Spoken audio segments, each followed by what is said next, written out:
വണക്കം. തമിഴ്നാട്ടിലാണെങ്കിൽ തളപതി വിജയ് ആണിപ്പോൾ CM, അതായത് chief minister. അവിടെ ഒരു യൂട്യൂബറാണ് ആരോഗ്യമന്ത്രി എന്നൊക്കെ ഞാൻ കേൾക്കുന്നുണ്ട്. എന്തായിരുന്നാലും തമിഴ്നാട്ടിലെ തളപതി വിജയ് CM ആയിട്ടുള്ള തളപതി വിജയുടെ ഇപ്പോഴത്തെ ഗതി എന്താണെന്നാണ് പല ആൾക്കാരും ചോദിക്കുന്നത്. അണ്ണൻ ലാളിത്യത്തിൻ്റെ മകുടോദാഹരണമാണെന്നാണ് പല ആൾക്കാരും പറയുന്നത്. സംഭവം വേറൊന്നുമല്ല, അണ്ണൻ വീട്ടിൽ നിന്ന് ചോറ് കെട്ടിക്കൊണ്ട് വന്നാണ് അണ്ണൻ അവിടെ ഇരുന്ന് കഴിക്കുന്നത്. ഒരു ഗവൺമെൻറ് ഉദ്യോഗസ്ഥനെ പോലെ അണ്ണൻ പെരുമാറുകയാണ് എന്നൊക്കെയാണ് പറയുന്നത്. അല്ല, എൻ്റെ ഒരു ഡൗട്ട് എന്ന് പറഞ്ഞാലേ, ഈ അണ്ണൻ്റെ സിനിമയിൽ അണ്ണൻ തമിഴിനെ വാഴ്ത്തിപ്പാടും, തമിഴ്നാട്ടിനെ പുകഴ്ത്തും. തമിഴിനെന്ന് പറഞ്ഞാൽ അങ്ങനെയാണ്, തേങ്ങയാണ്, മാങ്ങയാണ്, ചക്കയാണ്, ആനയാണ്, കോടയാണെന്നൊക്കെ പറയും. അങ്ങനെ പറയുന്ന അണ്ണൻ ഈ കോട്ട് സൂട്ട് ഇട്ടിരിക്കുന്ന എന്തിനാണെന്ന് എനിക്ക് മനസ്സിലാവുന്നില്ല. ഇത് കോർപ്പറേറ്റ് സെറ്റപ്പായിട്ടാണ് വ്യക്തിപരമായിട്ട് എനിക്ക് തോന്നുന്നത്. മെർസൽ സിനിമയിൽ ഒരു സീനുണ്ട്. മെർസൽ സിനിമയിൽ അണ്ണൻ മുണ്ടു കൊടുത്ത് ഷർട്ട് വിട്ടിട്ട് പാരീസ് എയർപോർട്ടിലൂടെ നടന്ന് നീങ്ങുകയാണ്. അണ്ണൻ നടന്നു വരുമ്പോൾ പാരീസ് എയർപോർട്ടിലുള്ള അവിടെയുള്ള പോലീസ് ഉദ്യോഗസ്ഥർ അണ്ണനെ തടഞ്ഞു വയ്ക്കുന്നു. ഊരടാമുണ്ടെന്ന് പറയുന്നു. അണ്ണൻ എന്തിനെന്ന് ചോദിക്കുന്നു. അപ്പോൾ അവർ പറയുന്നു നീ ഊരുമുണ്ട് എന്ന് പറയുന്നു. അങ്ങനെ മുണ്ടൂരി അണ്ണൻ്റെ മൊത്തത്തിൽ പരിശോധന നടത്തുന്നു. മൊത്തത്തിൽ അണ്ണൻ പരിശോധന നടത്തുമ്പോൾ അണ്ണൻ ഒരു വലിയ സംഭവമാണല്ലോ, അതങ്ങനെയല്ലേ വരൂ. അങ്ങനെ വലിയ സംഭവമായിരിക്കുന്ന അണ്ണൻ വലിയ സംഭവമാണെന്ന് അറിയാതെയാണ് ഇവർ അണ്ണനെ പരിശോധിക്കുന്നത്. സംഭവമാണെന്ന് അറിയുമ്പോൾ അണ്ണനെ ഇവരെല്ലാം സല്യൂട്ട് ചെയ്യും, അത് വേറെ കാര്യം. അങ്ങനെ എല്ലാം പരിശോധിച്ച് കഴിഞ്ഞ് അണ്ണൻ തിരിച്ചു പോകും. അവസാനം അണ്ണൻ വലിയ സംഭവമാണെന്നൊക്കെ പോലീസുകാർ അറിഞ്ഞ് സല്യൂട്ടൊക്കെ കൊടുത്ത് അണ്ണനെ തിരിച്ചു വിടുമ്പോൾ അവിടെ നിൽക്കുന്ന പാരീസിൽ നിൽക്കുന്ന എയർ ഹോസ്റ്റസ് ആയിട്ടുള്ള ഒരു തമിഴ് സ്ത്രീ പറയും അണ്ണാ എന്ന് വിളിക്കും. അപ്പോൾ അണ്ണൻ തിരിച്ച് എന്നമ്മ എന്ന് ചോദിക്കും. അപ്പം ആ തമിഴ് സ്ത്രീ പറയും അണ്ണാ ഇന്ത വേഷ്ടി സട്ടയോടെ വന്നിട്ട് അണ്ണാ, അതുകൊണ്ടാണ് അണ്ണാ നിങ്ങൾ അവിടെ പിടിച്ചു നിർത്തിയത്. അതായത് വേഷ്ടി മുണ്ടും ഷർട്ടും ഇട്ട് വന്നതുകൊണ്ടാണ് ഈ എയർപോർട്ടിൽ അണ്ണനെ പിടിച്ചു നിർത്തിയത്. അണ്ണനെ അടുത്ത വട്ടം വരുമ്പോൾ ഒരു പാൻറ് ഇട്ടുകൊണ്ട് ഉടനെ വിജയ് പറയും അമ്മ ഞാനൊരു തമിഴൻ, പച്ച തമിഴനാണ് ഞാൻ, ഈ പച്ച തമിഴനായിട്ടുള്ള ഞാൻ പാൻറ് ഇട്ടുകൊണ്ട് വരാനോ എന്ന് പറഞ്ഞ ഈ വേട്ടാവളിയനാണ് കോട്ടും സൂട്ടും ഇട്ടുകൊണ്ട് ഇപ്പം തമിഴ്നാട്ടിലെ നിയമസഭാ മന്ദിരത്തിനകത്ത് കയറിയിരിക്കുന്നത്. ഒന്ന് ആലോചിച്ച് നോക്കണം. ദ്രാവിഡ പാർട്ടി എന്ന് പറഞ്ഞുകൊണ്ട് കിടക്കുന്ന എല്ലാവർക്കും ഇതൊരു അടിയാണ് എന്നുള്ള കാര്യത്തിൽ വേറൊരു തർക്കമൊന്നുമില്ല. നമുക്കിത് ബോണസാണ്, അത് വേറൊരു കാര്യം. എന്ത് തന്നെയായിരുന്നാലും അപ്പോൾ അണ്ണൻ അങ്ങനെ മുന്നേറുന്ന ഒരു സമയത്താണ് അണ്ണൻ അവിടെ പല തീരുമാനങ്ങൾ എടുക്കുന്നത്. പിന്നെ ഭരണത്തിൽ പ്രാവീണ്യമില്ലാത്തത് കൊണ്ടാണോ എന്നറിയില്ല, അണ്ണൻ ഈ പരുത്തി ഇറക്കുമതി എന്ന് പറഞ്ഞൊരു സാധനം ഉണ്ടല്ലോ. അണ്ണൻ നോക്കുമ്പോൾ ഇവിടെ ആണെങ്കിൽ പരുത്തിയുടെ നല്ല ആവശ്യകതയുണ്ട്. അതുകൊണ്ട് അണ്ണൻ എന്ത് ചെയ്തു, നമുക്കൊരു കാര്യം ചെയ്യാം, പരുത്തി ഇങ്ങോട്ട് ഇറക്കുമതി ചെയ്യുന്ന രാജ്യങ്ങളിലെ ഇങ്ങോട്ട് ഇറക്കുമതി ചെയ്യുന്ന ടാക്സ് അങ്ങ് ഒഴിവാക്കാമെന്ന് പറഞ്ഞ് നരേന്ദ്രമോദിക്ക് കത്ത് അയച്ചിരിക്കുന്നു. നരേന്ദ്രമോദി സത്യം പറഞ്ഞ ഈ കത്ത് കണ്ട് തലയിൽ കൈവച്ചില്ല എന്ന് മാത്രമേ പറയാനുള്ളൂ. സംഭവം അവിടെ നിന്ന് ഇപ്പോൾ ചൈനയിൽ നിന്നും ബംഗ്ലാദേശിൽ നിന്നൊക്കെയാണ് ഇങ്ങോട്ട് പരുത്തി വരേണ്ടത്. അവിടെയുള്ള പരുത്തി എല്ലാം കൂടെ ഇവിടെ ടാക്സ് ഇല്ലാതെ കൊടുത്തു കഴിഞ്ഞാൽ ഇവന്മാരെല്ലാം കൂടെ ഹ്യൂജായിട്ട് പരുത്തി കൊണ്ടിറക്കും. അങ്ങനെയാണെങ്കിൽ തമിഴ്നാട്ടിലെ പരുത്തി കർഷകർ ആത്മഹത്യ ചെയ്യൂലേ അണ്ണാ എന്ന് ചോദിച്ചപ്പോൾ അണ്ണന് മിണ്ടാട്ടമില്ല. അണ്ണൻ്റെ ഭരണം കണ്ടിട്ട് എനിക്ക് തോന്നുന്നത് ഈ ലാളിത്യമൊക്കെ ഓക്കെയാണ്. ലാളിത്യമൊക്കെ എല്ലാവർക്കും ഇപ്പോൾ നമ്മുടെ വി ഡി സതീശൻ തന്നെ കണ്ടില്ലേ, വി ഡി സതീശൻ കെട്ടിപ്പിടിക്കുന്നു, ഉമ്മ എടുക്കുന്നു, വിനയം, ലാളിത്യം, അങ്ങനെ അതിഭീകരമാണ്. ലാളിത്യം കൊണ്ട് നമുക്ക് ഭരണ നൈപുണ്യത്തെ അളക്കാനായിട്ട് സാധിക്കില്ല. ലാളിത്യം വേണം, അതൊരു സൈഡിൽ ഇരുന്നോട്ടെ. ഇനിയിപ്പം ചോറ്റുപാത്രം കൊണ്ടുവന്ന് ഭക്ഷണം കഴിച്ചോട്ടെ, അല്ലെങ്കിൽ അണ്ണൻ്റെ വീട്ടിലായ അണ്ണൻ ഊട്ടി കൊടുത്തോട്ടെ, അതിലൊന്നും ഒരു കുഴപ്പമില്ല. പക്ഷെ ഭരിക്കാൻ അറിയണം, അതിൻ്റെ ഒരു കൃത്യമായിട്ടുള്ള രീതി അറിയണം. അല്ലാതെ ഈ അപ്പുറത്ത് പോയിട്ട് ലാളിത്യം കാണിച്ചിട്ട്, അതായത് ലാളിത്യം എന്ന് പറഞ്ഞാൽ റോഡിലിരിക്കുന്ന ഒരു പാവപ്പെട്ട ഭിക്ഷക്കാരൻ്റെ അടുത്ത് അണ്ണൻ ചെന്നിരുന്ന ഒരു ചായ മാഞ്ച് കുടിച്ച് അണ്ണൻ ഒരു ചായ കുടിച്ച് ഒരു ഫോട്ടോ എടുത്ത് ഇൻസ്റ്റാഗ്രാമിൽ ഇട്ട് കഴിഞ്ഞാൽ 5 ലക്ഷം ലൈക്ക് കിട്ടും. പക്ഷേ അണ്ണൻ നേരെ ഓഫീസിൽ വന്നിട്ട് നമുക്ക് പൈസയുടെ ഷോർട്ടേജ് ഉണ്ടല്ലോ തമിഴ്നാട്ട് ഖജനാവ്, എന്ന് ഒരു കാര്യം ചെയ്യാം, പൈസ നമുക്ക് അടിച്ചിറക്കാം എന്ന് പറയുന്ന ഭരണ നൈപുണ്യമാണെങ്കിൽ തീർന്നു. അതുകൊണ്ടാണ് പറഞ്ഞ ലാളിത്യവും ഭരണ നൈപുണ്യവും രണ്ടും രണ്ടാണെന്ന്. എന്ത് കഴിഞ്ഞാലും അണ്ണനെ ഏതു വിധേനയും താഴെ ഇറക്കിയേ അടങ്ങൂ എന്ന് പറഞ്ഞിരിക്കുകയാണ് തമിഴ്നാട്ടിലെ DMK സർക്കാർ എന്ന് പറയുന്നത്. വന്നിന്ന് കെട്ടിപ്പിടിച്ച് ഉമ്മയൊക്കെ കൊടുത്തിട്ട് പോയി, അതൊക്കെ വേറെ കാര്യം. രാഷ്ട്രീയം വേറെ, ഇത് വേറെ. അങ്ങനെ എന്തുകൊണ്ടാണ് അണ്ണനെ താഴെ ഇറക്കുന്നതെന്ന് പറയുന്നത്, വൈകാതെ തമിഴ്നാട്ടിൽ ഒരു വലിയ ഓപ്പറേഷൻ അണ്ണൻ പ്ലാൻ ചെയ്യുന്നുണ്ട് എന്നാണ് അറിയാനായിട്ട് സാധിച്ചത്. ടാസ്മാക്കൊക്കെ അടച്ചുപൂട്ടിയ ഒരു ഓപ്പറേഷൻ അണ്ണൻ പ്ലാൻ ചെയ്തിട്ടുണ്ടായിരുന്നല്ലോ. ടാസ്മാക്ക് എന്ന് പറഞ്ഞാൽ ബീവറേജ്. ഇപ്പോൾ പല ടാസ്മാക്കും അടച്ചുപൂട്ടിയെന്ന് പറച്ചിൽ മാത്രമേ ഉള്ളൂ, പലതും പല സ്ഥലത്തും തുറന്ന് പ്രവർത്തിക്കുന്നുണ്ട് എന്നാണ് തമിഴ്നാട് മാധ്യമങ്ങൾ പറഞ്ഞുകൊണ്ടിരിക്കുന്നത്.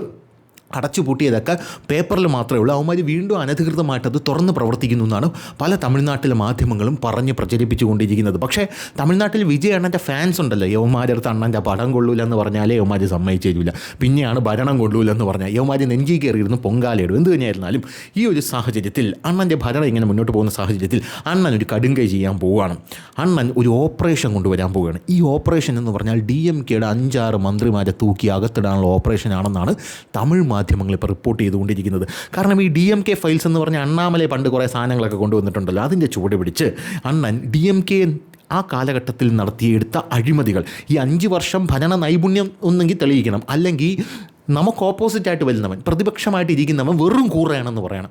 അതിനുവേണ്ടിയുള്ള ശ്രമമാണ് അണ്ണൻ തുടക്കത്തിൽ തന്നെ നടത്തുന്നത്. അതുകൊണ്ട് DMK-യിലുള്ളവന്മാർ വെറും കൂറകളാണെന്ന് കാണിക്കാനുള്ള പരിപാടിയാണ് അണ്ണൻ ചെയ്യാനായിട്ട് പോകുന്നത്. 5-6 മന്ത്രിമാരെ വൈകാതെ തട്ടിത്തോളി കയറ്റുമെന്നാണ് പറഞ്ഞിരിക്കുന്നത്. ആ ഓപ്പറേഷനെ കുറിച്ച് ഞാൻ പറയാം. പക്ഷേ അതിനു മുമ്പ് ഇപ്പോൾ ആ ഓപ്പറേഷൻ നടക്കാൻ പോകുന്നു എന്നറിഞ്ഞുകൊണ്ട് തമിഴ്നാട്ടിൽ ഒരു വലിയ കോളിളക്കം സൃഷ്ടിച്ചുകൊണ്ടിരിക്കുകയാണ് അണ്ണൻ. അപ്പോൾ തമിഴ്നാട്ടിലെ പല മന്ത്രിമാരും എന്ന് പറയാണ്, വിജയ് സർക്കാരിനെ 6 മാസത്തിനുള്ളിൽ ഞങ്ങൾ താഴെ ഇറക്കും എന്ന് പല മന്ത്രിമാരും പറയുകയാണ്.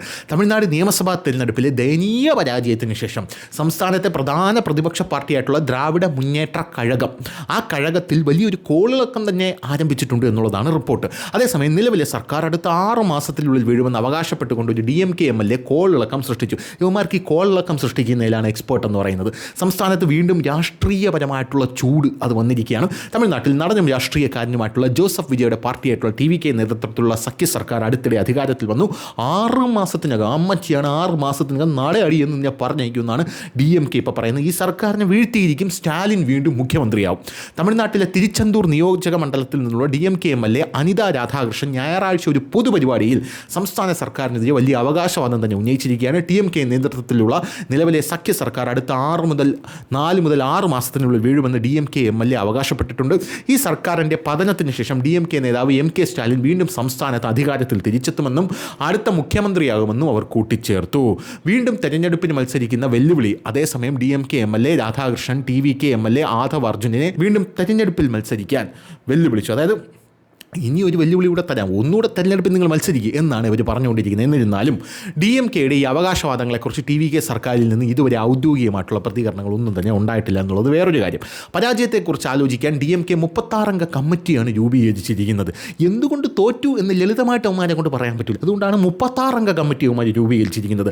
മറുവശത്ത് തമിഴ്നാട് നിയമസഭാ തെരഞ്ഞെടുപ്പിലെ അപ്രതീക്ഷിതവും കനത്തതുമായ തോൽവിക്ക് ശേഷം DMK-യുടെ ആത്മപരിശോധനയ്ക്കായി 36-അംഗ പ്രത്യേക സമിതി രൂപീകരിച്ച് അവന്മാർ ചായയും കുടിച്ച് ബജിയും തിന്നുകൊണ്ടിരിക്കുകയാണ്. തിരഞ്ഞെടുപ്പിലെ പരാജയത്തിൻ്റെ കാരണങ്ങൾ ഈ കമ്മിറ്റി ആഴത്തിൽ വിശകലനം ചെയ്യും. ഭയങ്കര പോളിംഗ് ആയിരിക്കും. എന്തായാലും സംസ്ഥാനത്ത് ഭരണവിരുദ്ധ തരംഗം ഇല്ലാതിരുന്നിട്ടും പാർട്ടിയുടെ ഈ അപ്രതീക്ഷിത പരാജയത്തിൽ മുൻ മുഖ്യമന്ത്രി സ്റ്റാലിൻ തന്നെ ഇത് അത്ഭുതപ്പെടുത്തുന്നു എന്നാണ് പറഞ്ഞിരിക്കുന്നത്. തൻ്റെ പരമ്പരാഗത സീറ്റായിട്ടുള്ള കൊളത്തൂരിൽ നിന്ന് സ്റ്റാലിൻ തന്നെ തിരഞ്ഞെടുപ്പിൽ പരാജയപ്പെട്ടു എന്നത് ഇതൊക്കെ എങ്ങനെ സംഭവിച്ചു എന്നാണ് ഇവർക്ക് മനസ്സിലാക്കാനായിട്ട് സാധിക്കാത്തത്. ഈ പ്രക്രിയ ഒരു മെഡിക്കൽ രോഗനിർണയം പോലെയാണ്. അതായത് സ്റ്റാലിൻ മുന്നറിയിപ്പ് നൽകുന്നത് ഇങ്ങനെയാണ്: ശനിയാഴ്ച കമ്മിറ്റി അംഗങ്ങളെ അഭിസംബോധന ചെയ്തുകൊണ്ട് MK സ്റ്റാലിൻ വ്യക്തമായിട്ടുള്ള നിർദ്ദേശങ്ങൾ നൽകി. ഈ അവലോകനം വെറും ഔപചാരികതയായിട്ട് കണക്കാക്കരുതെന്നാണ് സ്റ്റാലിൻ പറഞ്ഞിരിക്കുന്നത്. ഈ അവലോകന പ്രക്രിയ ഒരു മെഡിക്കൽ, അതായത് ഇതിനെ ഈ തോൽവിയെ നമ്മൾ എന്ത് ചെയ്യണം, നമ്മളിത് നിർണ്ണയിക്കേണ്ടത് ഒരു അസുഖവുമായിട്ട് ഒരാൾ വരുന്നു, അയാളുടെ അസുഖം കണ്ടെത്തുന്ന ഒരു രോഗം നിർണ്ണയിക്കുന്ന ഒരു സെറ്റപ്പ് ഉണ്ടല്ലോ. രക്തം, മലം, കഫം, മൂത്രം എല്ലാം എടുത്ത് പരിശോധിക്കുക. എല്ലാം എടുത്ത് പരിശോധിച്ച ശേഷം ഇതിനകത്ത് നിന്ന് എവിടെ നിന്നാണ് നമുക്ക് എന്താണ് ഈ അസുഖം വരാനുള്ള കാരണം എന്നുള്ളത് ഒരു രോഗനിർണ്ണയം നടത്തും. അതുപോലെ ഈ പാർട്ടിക്ക് എവിടെയാണ് ഒരു തോൽവി സംഭവിച്ചത് എന്നുള്ളത് രോഗനിർണ്ണയം, അതൊരു മെഡിക്കൽ രോഗനിർണ്ണയം പോലെയാണ് അവരിത് നടപ്പാക്കാൻ പോകുന്നത്. ഒരു രോഗിയുടെ രോഗത്തെക്കുറിച്ചുള്ള സത്യവും മിഥ്യയുമായിട്ടുള്ള വിവരങ്ങൾ ശരിയായ രീതിയിൽ ചികിത്സിക്കാൻ ഒരു ഡോക്ടർ ആവശ്യമുള്ളതുപോലെ പാർട്ടിയെ പുനരുജ്ജീവിപ്പിക്കാൻ എനിക്ക് അടിസ്ഥാന വസ്തുതകളുടെ യഥാർത്ഥമായ റിപ്പോർട്ട് ആവശ്യമാണ് എന്നാണ് സ്റ്റാലിൻ പറഞ്ഞിരിക്കുന്നത്. പാർട്ടിയിലെ ആരെയും രക്ഷിക്കുകയോ ആരെയെങ്കിലും ലക്ഷ്യം വയ്ക്കുകയോ അല്ല, മറിച്ച് പക്ഷപാതമില്ലാത്ത യഥാർത്ഥ കാരണം കണ്ടെത്തുക എന്നതാണ് നിങ്ങളുടെ കടമ എന്ന് കാലും നീട്ടിയിരുന്ന് ചായയും കുടിച്ച് ആ 36-അംഗ കമ്മിറ്റിയോട് പറയുകയാണ്. അല്ലാതെ ഇയാൾക്ക് അറിഞ്ഞൂടെ എന്തുകൊണ്ടാണ് തോറ്റതെന്ന്. 36-അംഗ കമ്മിറ്റി രൂപീകരിച്ചിട്ട് അവന്മാരോട് കിടന്ന് ആജ്ഞാപിക്കുകയാണ്, പോയി കണ്ടെത്തണം. എന്തായാലും കമ്മിറ്റിക്ക് നൽകിയിട്ടുള്ള ചുമതലകൾ തമിഴ്നാട്ടിലെ 234 നിയമസഭാ മണ്ഡലങ്ങളിലും പാനൽ സന്ദർശനം നടത്തുകയും വിപുലമായ ഫീൽഡ് വർക്ക് നടത്തുകയും വേണം. പ്രാദേശിക പാർട്ടി ഭാരവാഹികളെയും അണിയറ പ്രവർത്തകരെയും കാണുകയും അവരിൽ നിന്ന് നേരിട്ട് പ്രതികരണം നേടുകയും വേണം.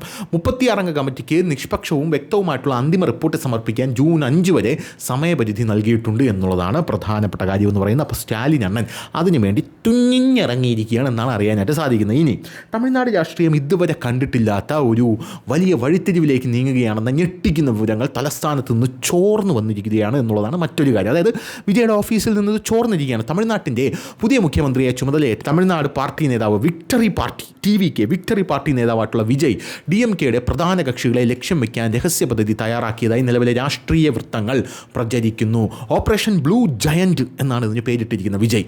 ഈ ഓപ്പറേഷൻ ബ്ലൂ ജയൻറ്റ് എന്നത് രഹസ്യമായി പേരിട്ടിരിക്കുന്ന ഈ നടപടിയാണ്. ഈ നടപടിയിൽ DMK-യുടെ ഏറ്റവും പ്രധാനപ്പെട്ട നേതാക്കളെ, മുൻ മന്ത്രിമാരിൽ 5 മുതൽ 6 പേരെ വരെ എപ്പോൾ വേണമെങ്കിലും അറസ്റ്റ് ചെയ്യപ്പെടാം, അവരെ അറസ്റ്റ് ചെയ്യാൻ പോവുകയാണെന്നാണ് ഇപ്പോൾ അണ്ണൻ്റെ ഓഫീസിൽ നിന്ന് ചോർന്നിരിക്കുന്ന രഹസ്യം എന്ന് പറയുന്നത്. മുൻ DMK ഭരണകാലത്ത് നടത്തിയതായി ആരോപിക്കപ്പെടുന്ന വിവിധ വിവിധ അഴിമതി കേസുകൾ, ക്രമക്കേടുകൾ, ടെൻഡർ വിതരണത്തിലെ ക്രമക്കേടുകൾ എന്നിവയെക്കുറിച്ചുള്ള രേഖകൾ പുതിയ സർക്കാർ സജീവമായി ശേഖരിക്കുന്നതായി തോന്നുന്നു. ഈ അന്വേഷണത്തിന്റെ അവസാന ഘട്ടമെന്ന നിലയിൽ പ്രധാന നേതാക്കളെ അറസ്റ്റ് ചെയ്യുന്നതിനുള്ളൊരു തന്ത്രം ആവിഷ്കരിച്ചതായി തമിഴ്നാട് രാഷ്ട്രീയത്തിൽ അഭ്യൂഹങ്ങളുമുണ്ട്. രാഷ്ട്രീയ വൃത്തങ്ങളിൽ പ്രചരിക്കുന്ന വിവരങ്ങൾ അനുസരിച്ച് നിർദ്ദിഷ്ട പട്ടികയിൽ മുതിർന്ന DMK നേതാക്കളുടെയും കഴിഞ്ഞ മന്ത്രിസഭയിൽ സ്വാധീനമുള്ള വകുപ്പുകൾ കൈകാര്യം ചെയ്ത 5 മുതൽ 6 വരെ മുൻ മന്ത്രിമാരുടെയും പേരുകൾ ഉൾപ്പെടുന്നു.